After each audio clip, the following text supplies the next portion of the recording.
Hey everybody, my name is Ed Hofferman and I am instructional technology coach for McLean County Unit District number 5. And we're going to be talking today about the grid method. And with me is Rae Hughart, who is a teacher over at Evans Junior High School. She's a 6th grade teacher there, and she also is an instructor, coordinator, director for Teach Better. Yeah. Hey guys, my name is Rae. Like you said, I'm a 6th grade math teacher over at Evans and the director of training and development for the Teach Better team, which has allowed Ed and I to partner up for a quick video to go over not only a quick lens at what the grid method mastery framework is, but also the value that the triage system can bring to your remote learning classroom. Yeah, I really, just to give a little background information is I went and saw Rae in a conference back in fall over in Peoria, and she did a presentation on the grid method, and I was really intrigued by it, and so I asked her if I could come in and observe her class, and she allowed me to do that. And I like the whole program. I think it's conducive for remote learning that we're in right now, but also it's a teaching method that I think could be implemented in almost any classroom in any subject. And I like just the fact that students, they own it for the most part, and they own their learning, and they learn valuable skills in terms of trying to find answers to their own questions, but at the same time getting help from others, but also being a leader in helping some of their classmates as well too, and the teachers right there to facilitate and help as well. So we're going to get started.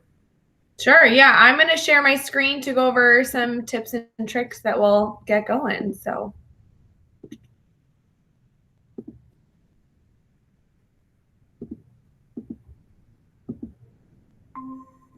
All right. Can you see that okay, Ed? Yep, we can see it. It's coming up now. Yep, we're good. Awesome. So really quick, for those of you who aren't aware of the grid method, it is essentially a mastery framework that was created in a science classroom a few years ago by Chad Rashowski, and it allows the teacher to put any content that they want, any curriculum that they have, into a framework that uses best practice to create a personalized pathway for student mastery. So there's a lot of different things in here. I'm not necessarily going to focus too much on the grid method, but you'll see links in this presentation to a Facebook group of teachers using this group, and also a free and full workshop course that you can take actually online over at Teach Better Academy, and a bunch of free downloads and blogs. So if you're interested in looking at what the grid method actually is, you're more than welcome. But a lot of our training right now is just going to be focused on the triage system, which is actually the management of the grid method.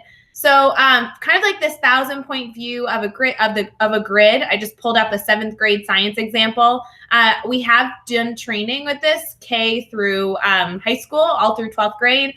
Actually, I'm working with a professor right now in college using this methodology, but purely for our conversation, this is a 7th grade grid. And you'll see at the bottom, we are scaffolding, working our way up using Webb's depth of knowledge, which is a really popular and commonly used best practice for scaffolding information. You have your best, like basic information, that's scaffolding towards mastery at the bottom. Then you eventually work towards meeting mastery of the grade level, and then you work on those enrichment opportunities. And what I really love that a grid does is it's able to target each one of your students and get them the support they need. For those students that are ready for those enrichment learning opportunities, it does have those kind of naturally built into the program.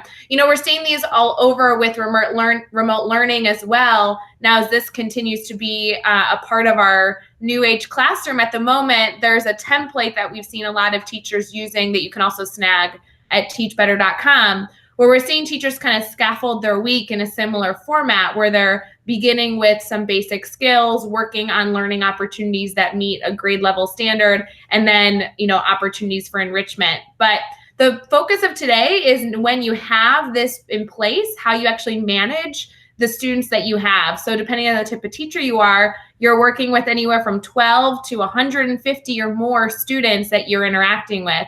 So finding a way to manage it is kind of key. We like to call this the triage system. It's a part of the classroom management. It actually originates from a hospital triage, like in an ER, where you're not necessarily treating the first person that walks into the ER, but you're evaluating the needs of the people in the hospital and able to give them the support they need based on their injury. And so we've taken this idea, we've transferred it to a classroom setting where you're not so much using a deli ticket system where the first person, the first student that has a question, you go to first, but how can we triage our classroom to make sure that the learners who really need us more quickly than others are getting that support no matter how quickly they raise their hand.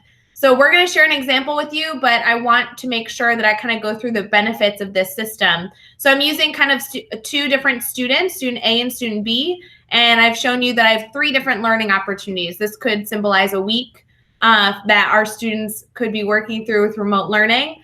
The first example I love to show is a color coding system. So we're going to use colors for students to advocate their needs.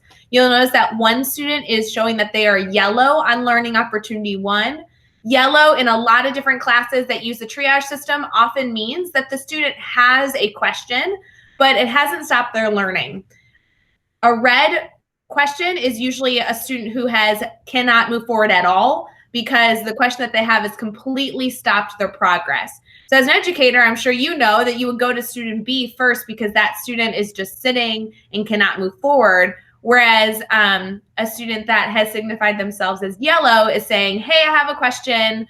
Maybe it's a question on a worksheet where they didn't understand a vocabulary word in number 2, so they skipped it and they moved on to number 3. So a student that's yellow is still able to move throughout their learning, but does want to make sure they touch base with the teacher soon. Whereas a red student really has the inability to move forward without support. So this opportunity to use colors kind of allows the students to advocate for their needs and you as the teacher to triage what students you're going to at one time.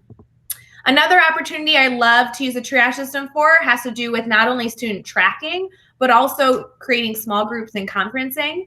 In this situation, green in my class signifies that a student has mastered that idea, and blue signifies that the student is currently working on this idea. So if you see in this example here, in learning opportunity 1, it looks like both students have mastered that skill, and in learning opportunity 2, they're both actually currently working on that skill. And so as a teacher, if I wanted to host a Google Meets to go over learning opportunity number 2, or if I wanted to do some sort of conferencing on learning opportunity 1, I could utilize this sheet to see exactly the types of students that I might want to invite to be a part of that conference. So it allows you to very easily group.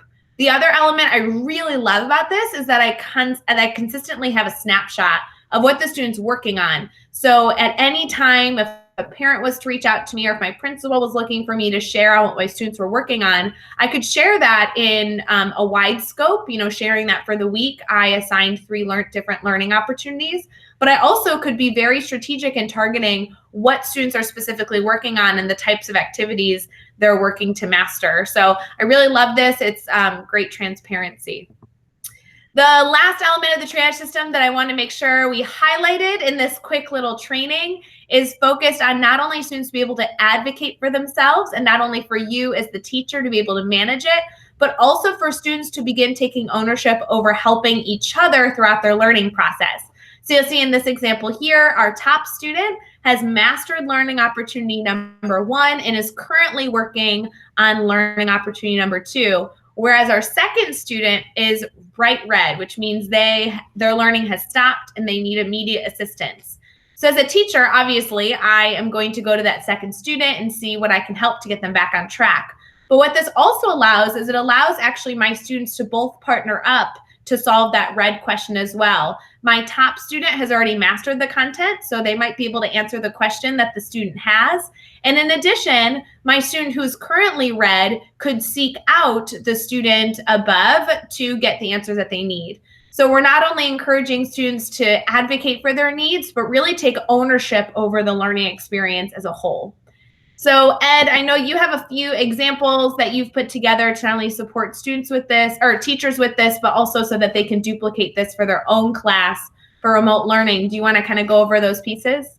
Yeah, just just to add on, I feel like the grid method's really good in terms of students being able to advocate for themselves and their learning, but also like the norm and the expectations are clearly given at the beginning of the year, and they're established by the teacher so that students are fully comfortable with being able to go ahead and let their teacher know, or let even their classmates know that, yeah, they might need some help. Is that correct? Absolutely. Okay. So what we have here is, this is just the Unit 5 remote learning triage that we created based off of what Rae has talked about. And we're just going to go through a couple, just the little small details to help you, to guide you through maybe this remote learning challenge that we have. So the first one is the assignments. This one's located in row 2, just to the right of the students. And in this case, I decided to put the dates that go along with the assignment title so that students have a clear understanding of when these assignments are due. And I also put a number system down just to let the students know, what order you want to do these in. So Nile Valley Notes is number 1. And then Egypt's Old Kingdom is number 2. And then the third one is How Are the Pyramids Built for 3. And you'll notice that the last column E, it's the Egyptian quiz A. That will be posted on the 20th of March. So the students know that's the deadline. No matter what, there's going to be a quiz. So they're going to have to get through these 3 assignments as well, too. And what's key is also syncing this also with Google Classroom so that the assignments that you post on your Google Classroom also match here in the triage. Yeah, and I think this is a great system for high school students and even that middle school system. I was working with an elementary school teacher earlier this afternoon, and she took a lot of these words out and used emojis and just alphabet letters to connect them back to their Google Classroom. So I think there are so many different ways for teachers to use this tracking page to mirror the order in which students should be doing in Google Classroom. I really like that.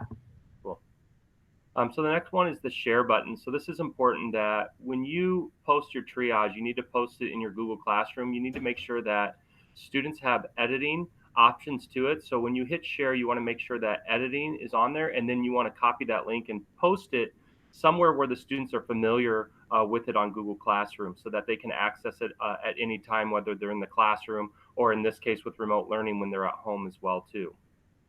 Yeah, and that really allows students to take that ownership over the process, being able to edit this themselves. Obviously, it tracks the history of what students are clicking and changing around, so you're able to manage that as a teacher.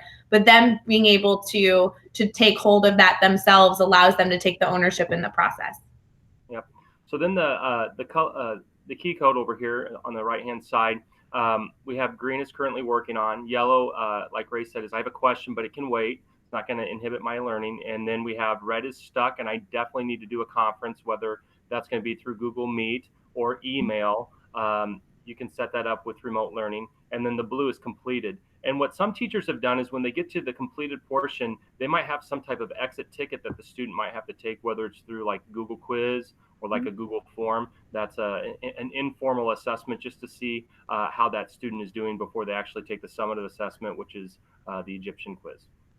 Yeah, I didn't hear. It looks like our colors are a little different. And I think that's actually a positive for any teacher that's watching right now. You'll see that I used green to show that students had mastered it, and I used blue to show that students are working on it. Here, Ed changed them, and I think that's totally fine. Whatever you decide to utilize in your classroom, just choose to be consistent. I have also kind of added to these colors when students have shared with me that they wanted a different way to advocate for something different, like the fact that they want a conference or that they're taking a brain break. So as you continue to develop your key, I would just challenge you to make sure that you're very clear with students and teaching them what that key is, and then consistently use it, and they're going to be totally fine with that system.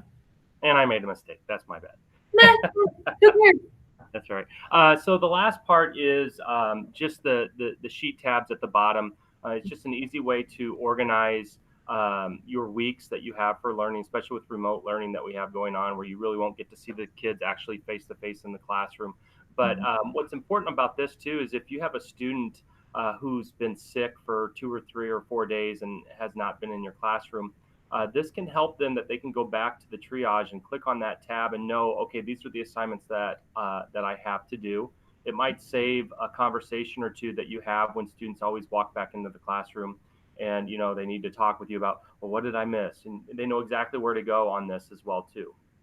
Absolutely. I think those tabs are really important. And whether you're using the tabs at the bottom or you find a creative way to label it within your sheet, I think being able to label things by week is going to be extremely helpful, especially when you're linking it to Google Classroom assignments. Yep. And then the last point is just syncing with Google Classroom.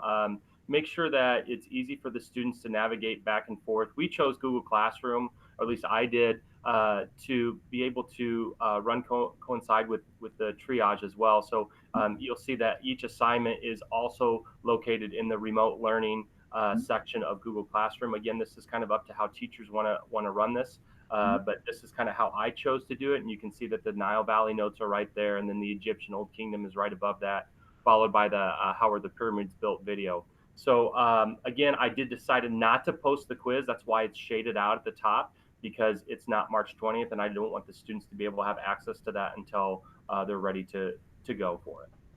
Nice. So I think that is all the main slides that we wanted to share with everyone. Is there any other pieces that you want to make sure we highlight before we go on? No, I just I think that the grid method could be a useful tool for teachers, both with remote learning, but also, you know, when we get back to the normal school routine. It's something that I definitely think I recommend for teachers to take a look at. And you know, Teach Better team has done a really good job in terms of adding some resources as well for teachers to use. I don't know if you want to go a little bit in depth on that. You can too as well. Sure. Yeah. I mean, the Teach Better team lives to support educators. So if you head to teachbetter.com, there is a ton of not only trainings on the grid method and the triage system, but really great, you know, free downloads for remote learning and tools, blogs, resources, kind of wherever you're comfortable entering in. You kind of have a spot, whether you're looking to just quickly read a blog of someone sharing tools or take a deeper dive into a virtual workshop. So keep us updated, reach out, and don't choose to be alone in this system. Whether you're taking away a small little idea or diving into something bigger, keep learning. Well, we appreciate you coming in and sharing your knowledge with the grid method. Thank you very much.